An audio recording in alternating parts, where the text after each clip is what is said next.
ጤና ይስጥልኝ ተመልካቾቼ እንደምን አላችሁ? ዛሬ የምንነጋገረው ስለ ሀገራችን ኢትዮጵያ ዜግነትን በተመለከተ ይሆናል።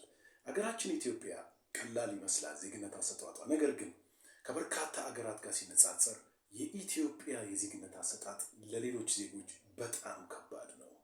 የኢትዮጵያ ዜግነትን ከማግኘት ይልቅ የአሜሪካንን ዜግነት ማግኘት በጣም ይቀላል። የፈረንሳይን ዜግነት ማግኘት በጣም ይቀላል። የእንግሊዝን ማግኘት ይቀላል። የራሽያን ማግኘት ይቀላል። የፈረንሳይን ማግኘት ይቀላል። የኢትዮጵያ ዜግነትን የሌሎች ሀገር ዜጎች ሆነው እርሶ ቢያዩት የመጨረሻ ከባድ ይሆናል ፕሮሰስ ነው።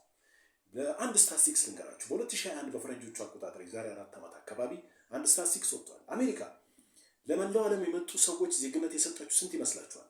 800 ሺህ አካባቢ ነው። 800 ሺህ ህዝብ ማለት የአይስላንድ 2 እጥፍ ነው።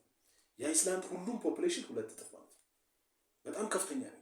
በአንጻሩ ኢትዮጵያ የሰጠችው ዜግነት በዛ ወቅት ከ400 ያንሳል።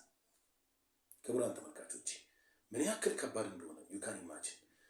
እስቲ ፕሮሰሱን ላሳያችሁ አንድ በአንድ። አንድ የውጭ ሀገር ዜጋ ኢትዮጵያ ውስጥ መጥቶ ዜግነት ለማግኘት የሚጠበቅበት በጣም አታካች የሆኑ ሂደቶች አሉ። የመጀመሪያው ነዋሪነት ነው። ነዋሪነት ሲባል ዝም ብሎ ነዋሪነት አይደለም። ለምሳሌ በቱሪስት ቪዛ መቀመጥ አይችልም። እሱ እንደ ዋና ነዋሪነት አያስቆጥረውም። ስፔሻል የሆነ ዶክመንት ይሰጠዋል። ኢሚግሬሽን ሄዶ ስፔሻል የሆነ ዶክመንት ነዋሪ ነው የሚል ቋሚ ነዋሪ ነው ተብሎ 4 ዓመት መቆየት አለበት። ሚኒመም ነው 4 ዓመት። በነገራችን ላይ ሲቆይ በምን መልኩ ነው የሚቆየው ነው? ዝም ብሎ መቆየት አይችልም። ወይ በኢንቨስትመንት 1፣ በጋብቻ 2፣ ወይም ደግሞ በኢምፕሎይመንት ማለትም በቅጥር በእነዚህ በሶስቱ ሁኔታዎች መቆየት አለበት። ኢትዮጵያ ውስጥ 4 ዓመት እና ከዛ በላይ መቆየት አለበት። ሁለተኛው ጉድ ኮንዳክት ነው። ጉድ ኮንዳክት ማለት ጥሩ ባህሪ ማሳየት ነው። ያን ጥሩ ባህሪ በሰዎች ምስክርነት በምናምን አይደለም የሚረጋገጠው፣ በፌዴራል ፎረንዚክ መስሪያ ቤት ወይም ደግሞ በፌዴራል ፖሊስ ፎረንዚክ አማካኝነት ጥሩ ባህሪ እንዳለው መረጋገጥ መቻል አለበት። ይህ ሁለተኛው መስፈርት ነው። ሶስተኛው መስፈርት እስቲ ገምቱ። ቋንቋ ነው። ኢትዮጵያ ውስጥ ካሉ ቋንቋዎች አንዱን መቻል አለበት። አዲስ አበባ የሚኖር ከሆነ እንደዚሁ፣ ክልሎች ላይ የሚኖር ከሆነ እንደዚሁ ካሉት ቋንቋዎች መካከል አንዱን ቋንቋ መቻል አለበት። መቻሉ ደግሞ እንዲሁ በምስክር የሚረጋገጥ አይደለም። የተከበራችሁ ተመልካቾች በኤግዛም ነው፣ በቴስት ምን ያህል ከባድ እንደሆነ ይካልማችን። ይሄ ሁሉ የኢትዮጵያ ዜግነት ለማግኘት አላለቀም። ቀጣዩ ደግሞ የበፊቱን ዜግነቱን መተው አለበት።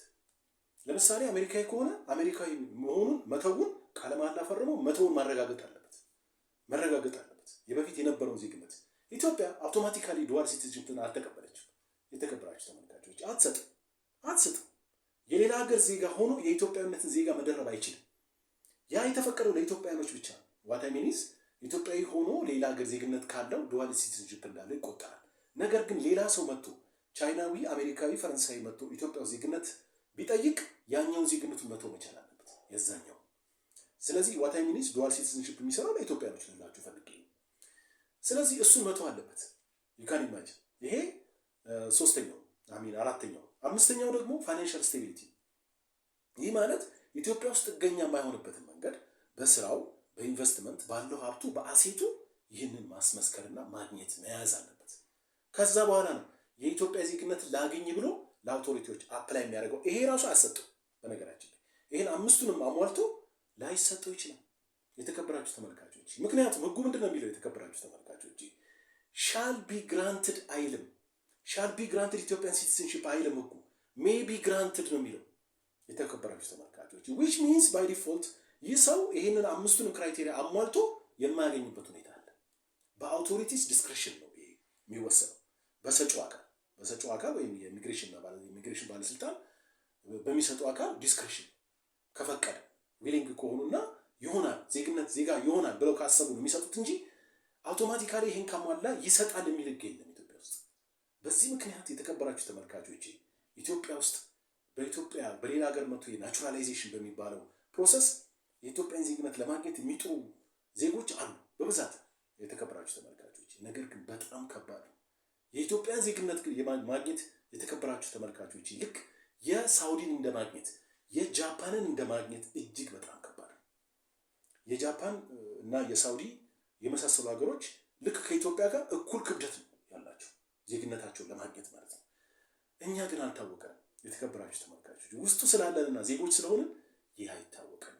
ነገር ግን የኢትዮጵያን ዜግነት ማግኘት የተከበራችሁ ተመልካቾች በጣም ከባድና ውስብስብ ፕሮሰስ የሚታለፍበት ነው። ይህንንም ወረፋ በመጠበቅ በጣም ብዙ ትዕግስት በማግኘት ነው የሚያገኙት። ሌሎች ሀገር ዜጎች የኢትዮጵያ ዜግነት ብዙ ይጠይቃሉ። በነገራችን ላይ የተከበራችሁ ተመልካቾች ግን ከስንት አንድ ያገኛሉ፣ ከስንት አንድ ያገኛሉ።